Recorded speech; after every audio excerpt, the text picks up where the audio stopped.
Hi everybody, this is Dr. Fu. So today I want to point out the executive function of our prefrontal cortex, which is the part of the brain that's forehead, and how this function affect your exam outcome.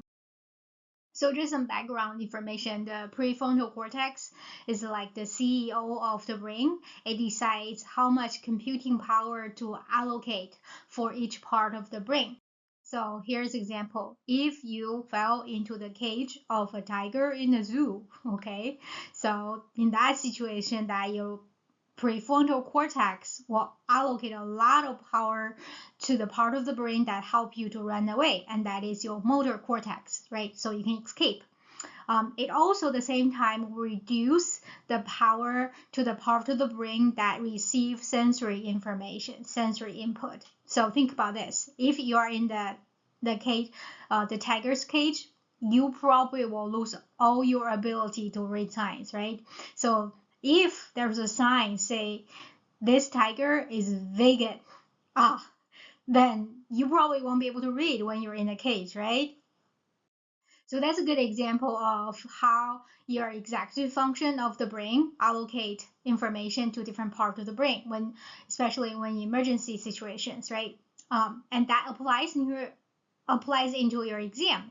So when your exam, you realize, oh, I lost quite a few questions already. It's halfway to the exam, and um, that's probably going to affect the performance of the rest of your exam, because that is when you start to feel like, oh, I might fall into the cage of a tiger.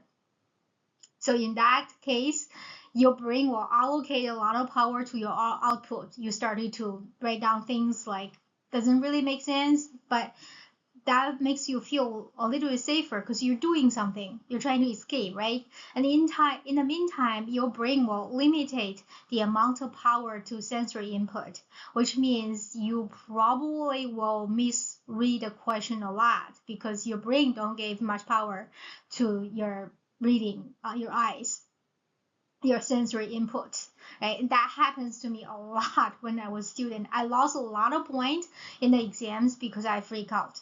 So in order to prevent from happening, you just have to consciously know that when your fear creep in during the exams, like a few questions you feel like you answered that wrong, and then you start to like realize like, wait, I am in fear. My fear is in charge, and I feel like I'm in the cage of the tiger. So consciously know that you're in fear will help you to readjustify your prefrontal cortex and allocate the right amount of computing power to the, the right part of the brain that need for the exam. So if you still don't know how to deal with fear during the exam, I have a couple of videos to talk about that. Feel free to check them out.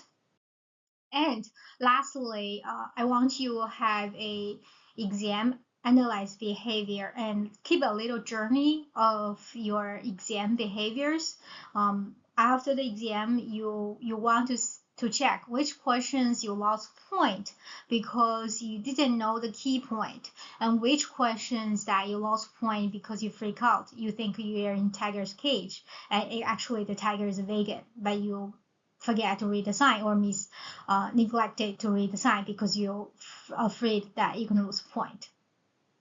And it's not only about the exam, because after you graduate, you become adult.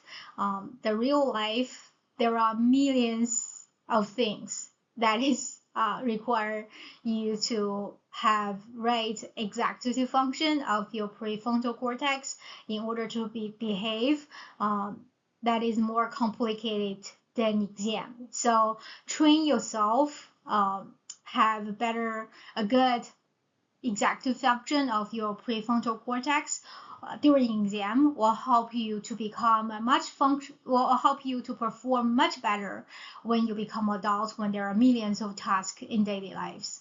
Okay, so I'll stop here for today, and have a good day. I'll see you next time. Bye bye.